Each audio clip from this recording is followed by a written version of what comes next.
So it's April 1st, 2026, and I want you to think about something that is kind of wild. The most read blogs on the internet right now, they have one really bizarre thing in common. Right, which is that nobody's actually reading them. Exactly. Well, I mean, not in the traditional sense anyway. Like if you think back even just a few years ago, pulling up a blog meant stepping into this, I don't know, this quiet digital library. Yeah, just you and a giant wall of text. Right. It was you, the text, and just complete silence. It was such a passive experience, you know? You had your reading bucket and then you had your watching bucket for video. And those two worlds, they just rarely collided. But look at the digital landscape today. That quiet, static library is just completely gone. We are looking at a content ecosystem that is like actively breathing. Oh, yeah. The line between written content and visual media hasn't just blurred, it has vanished. Completely. Yeah. Top creators are publishing these pieces where the text, the video, the audio, and all these interactive elements are so tightly woven together, you literally can't consume one without the other. And, you know, we have to emphasize that this isn't some fleeting stylistic fad. What we are witnessing is a massive biological and behavioral shift in consumer preferences. Right. Audiences are demanding these fully immersive experiences.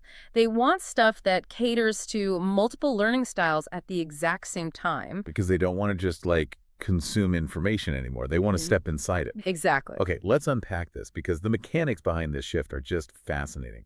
Today, our mission for this deep dive is to explore the strategies that top content creators are using to harmonize text and video into these massive multi-sensory ecosystems. Which are just taking over the internet. Totally. So we are going to break down the psychology of why this works, the underlying algorithmic technology that's driving it, and most importantly, what this means for you. Yeah, whether you're a business owner trying to capture attention or a creator building a community. Or just someone trying to navigate the modern internet without feeling completely overwhelmed. Right. And to really understand why this multimedia convergence is dominating, we have to look past the screens. We have to look at the human brain. Oh, okay. Let's get into the biology. Yeah, because the reason these highly visual interactive blogs are winning is entirely rooted in how we physically process data. Right, because historically, we've treated reading and watching as this, like, binary choice. But cognitive science, specifically concepts like dual coding theory, tells us the brain doesn't actually want to choose. It really doesn't. Dual coding theory basically posits that our brains have entirely separate channels for processing verbal information and visual information. Okay. So when you read a traditional text-only post explaining some really complex concept, you're creating a bottleneck. Because it's all going through just one channel. Precisely. You are jamming all this dense data through a single verbal channel. So the brain has to work incredibly hard to decode the words and then internally visualize the concept. I mean, it is exhausting. But when you combine them, You literally double the bandwidth. The text provides this deep analytical context, while the embedded visuals, the animations, or the video tutorials, they instantly illustrate the concept. so they're working together. Yeah, the visual channel and the verbal channel process the information simultaneously. You aren't overwhelming the user. What's fascinating here is that you're actually drastically reducing their cognitive load. Okay, let me throw an analogy at you to see if this tracks. Go for it. So reading a traditional text-only blog about, say, baking a really complex pastry Yeah. is like reading a recipe out of a dusty old cookbook. Right. You get the measurements, but you have to imagine the actual technique. Exactly. But this modern hybrid content we're seeing in 2026, that's like having a master chef standing right next to you in your kitchen. Oh, I like that. Right. Because you read the ingredient list, but you also hear the sizzle of the butter, and you can watch the chef's hands actually folding the dough. It caters to the visual, auditory, and kinesthetic learners all at once. The chef analogy works perfectly, but let's take it a step further to capture why this is so revolutionary right now. Okay. It is not just a master chef standing next to you demonstrating the technique. It is a chef who immediately freezes in place the exact second you get confused. Yeah. That is the crucial difference. When a viewer interacts with a video segment that's embedded within a deeply researched text, they have absolute control over the pacing. Because they can just hit pause. Exactly. They can pause the visual demonstration, scroll up to reread the contextual paragraph, and then hit play again. They're toggling between the two mediums. Yeah, they are toggling between the macro concepts in the text and the micro details in the video. This fully transitions the user from passive reading into highly active learning. And if multisensory content allows the brain to process information faster and with less friction, the natural byproduct is that users suddenly have this extra cognitive bandwidth. Right. They aren't exhausted just trying to understand the baseline material. And from what we are seeing in the 2026 data, they want to use that extra bandwidth to interact. They don't just want to sit back, they want to get their hands dirty. Which perfectly explains the absolute explosion of gamified content and live streaming within these text environments. The cognitive ease of the format actually breeds a desire for participation. Right. And the demand for that participation is completely reshaping what a blog even looks like. I mean, we are seeing clickable data visualizations where you can input your own numbers. Embedded knowledge checks. Yeah, and real-time polling that literally changes the narrative of the article.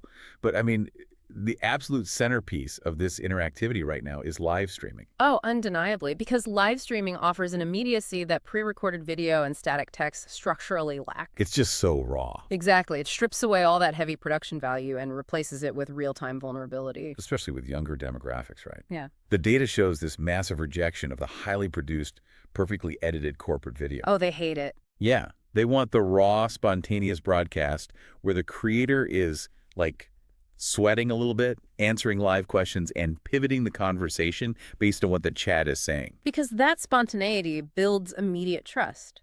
When an audience member drops a question in the chat and the creator answers it live, that viewer ceases to be a consumer. They become a participant. They become a co-creator of the content. They are actively shaping the direction of the narrative. Okay, but I'm stuck on this idea of raw, unpolished live streams, though. What do you mean? Well, if the data says audiences are craving this messy, spontaneous video where they can just chat with the creator, why even bother writing a meticulously researched 2,000-word blog post? I mean, it feels contradictory. Why not just abandon the written word entirely and just stream on social platforms? It's a really fair question, but it misunderstands the life cycle of digital knowledge today. The live stream and the written word aren't competing. They are performing entirely different functions in a symbiotic ecosystem. Okay, break that down for me. So the live stream provides the spark. It's ephemeral, it's messy, and it builds that immediate community culture we were just talking about. But the text is the anchor. The anchor, meaning it, like, holds everything in place after the stream ends. Precisely. A live stream generates an enormous amount of unstructured insight. The blog post is where that collective knowledge is synthesized and stored. Oh, so the text summarizes the live revelations. Yes. It adds the necessary historical or analytical depth that you just can't easily convey off the cuff on a video stream. And it provides a permanent, searchable home for the community's ideas. The text grounds the spontaneity. Okay, I see. So you aren't just reading a retrospective article, you are reviewing the official record of a conversation you actually helped shape. Yes. And those interactive polls and quizzes embedded in the text, they keep that dialogue alive long after the live stream is over. That makes so much sense. The audience remains invested because their digital fingerprints are quite literally all over the content. Right.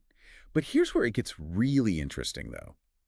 Because users are acting as co-creators, clicking polls, scrubbing videos, and highlighting text, they are leaving behind a massive trail of behavioral data. Oh, absolutely. And building this beautiful dynamic community is entirely pointless if the underlying architecture of the internet doesn't actually surface it so people can find it. We're talking about the mechanics of visibility. Right. We have to look at how the 2026 search and social algorithms actually measure this multisensory engagement, because the algorithms inherently weight this hybrid behavior far heavier in search visibility than anything else. They do, and it fundamentally changes how creators have to engineer their platforms. I mean, it's no longer just about keyword density or securing backlinks like it was in the early 2020s. Oh, those days are long gone. The algorithms are prioritizing deep user experience now, and rich media drastically alters the behavioral metrics that search engines track. Let's play with a metaphor here for a second. Think of this search algorithm as a host at a massive party. Okay, I'm with you. Its only job is to recommend the best rooms to new guests. If guests walk into your room, which is your blog, and they stay longer because there's interactive video, audio, and text, The host notices that increased time on page. Right, because bounce rates are dropping. Exactly. The host assumes your room is great and naturally invites more people, which means sending more traffic your way. That captures the basic outcome perfectly, but the 2026 algorithms are far more sophisticated than a party host just counting how long someone stays in a room. Fair enough. Think of the algorithm more like a behavioral analyst holding a clipboard.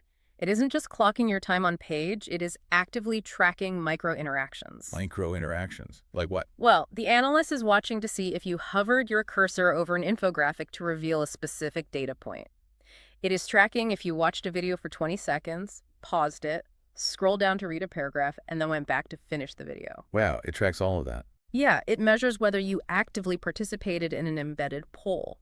All these micro-interactions signal to the search engine that the content isn't just open in a background tab. It is commanding active, sustained human cognition. That is wild. So a static wall of text inherently loses because it offers zero opportunity for those micro-interactions to even occur. Exactly. There's nothing to hover over, nothing to pause, nothing to toggle. Right. And this behavioral tracking feeds directly into the social media loop, too.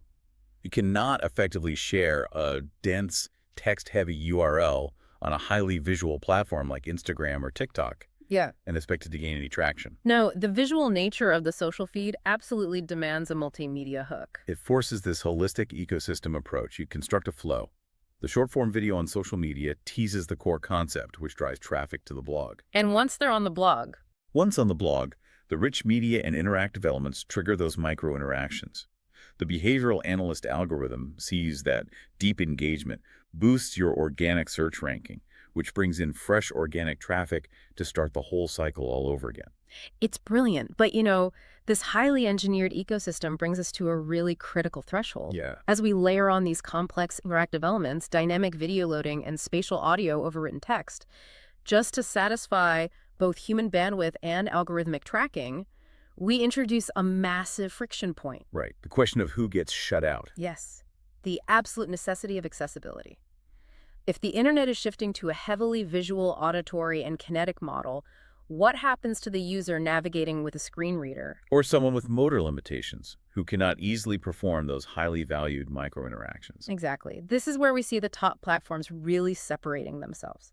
True accessibility in 2026 isn't just a compliance checklist anymore. It is an architectural foundation. It has to be built in from day one. If your SEO strategy relies on users engaging with an interactive infographic, and that graphic lacks dynamic alt text or keyboard navigable architecture, you haven't just failed an ethical standard. You've actively severed a portion of your audience. Yes, and the algorithm will heavily penalize the resulting drop in engagement. And this structural accessibility naturally extends into broader inclusivity, too. Mm-hmm. When we talk about catering to diverse learning styles through video and text, we also have to talk about diverse representation within that media itself. Oh, completely. Oh. Because if a user can technically navigate your site, but they don't see their lived experience reflected in the examples, the videos, or the community dialogue, they are going to bounce anyway. Right. It feels alienating. Precisely. A vibrant interactive ecosystem is inherently diverse. Incorporating varied perspectives and voices into the core narrative isn't just about optics, it is actually the strongest retention mechanism you have. Because they feel a part of it. Yeah, when an audience feels a genuine sense of belonging, when they see themselves reflected in the collective knowledge base we talked about earlier, they share the content, they participate in the live streams, and they fuel that organic growth loop. So what does this all mean for you, listening right now? If you are building a brand or trying to communicate an idea today, it means realizing that the barrier to entry has fundamentally changed. It really has. Innovation isn't just about dropping a flashy video into a blog post anymore. It is about constructing an inclusive space where the digital doors are wide open, allowing users to choose exactly how they want to learn and engage. And if we connect this to the bigger picture, we can clearly see where the vanguard of digital content is heading next. We are moving beyond just providing options. We are moving into dynamic rendering driven by AI. Okay, wait, you're talking about personalization at the architectural level. Exactly. Advanced AI algorithms are already beginning to analyze a user's historical micro-interactions to understand their specific learning style. So in the very near future, when you and I click the exact same link to a blog, the page will render completely differently for both of us. That is nuts. So if the AI knows you are a deeply visual, kinesthetic learner. Your page will load with the interactive video front and center, pushing the deep text to an expanding accordion menu so it's not overwhelming. And if the AI knows, I prefer to read first and watch later. Your page will prioritize the video as supplemental pop-outs in the margins. The base content is identical, but the delivery mechanism seamlessly adapts to the individual's cognitive preference in real time. Man, it is the ultimate fusion of substance and style. It really is. That is absolutely wild to wrap my head around. It entirely redefines what publishing even means. So, to wrap up today's deep dive, the core takeaway here is that the era of passive reading is effectively over. Long gone. The most successful platforms in 2026 are holistic multisensory ecosystems. By respecting dual coding theory and combining the analytical depth of text with the emotional immediacy of video, creators are completely eliminating cognitive friction. Yeah, they are feeding the behavioral algorithms exactly what they want through those micro-interactions. Right. And they're using accessibility and AI personalization to ensure every single user feels like an active co-creator. They have completely dismantled the boundaries between mediums. And as we watch these immersive AI-rendered ecosystems evolve, it raises a rather profound question about our oldest medium. Oh, I like where this is going. If the distinction between reading an article and watching a video has dissolved into this personalized interactive experience, what exactly happens to our definition of a book in the next 5 years? Oh, wow. Will we still sit in quiet isolation and read them? Or will we step inside them? Man, stepping inside a book. I can't think of a better concept to leave off on. Thank you for joining us on this deep dive. Keep questioning the media you consume, keep exploring those dynamic ecosystems, and most importantly, keep seeking out those aha moments. We will catch you next time.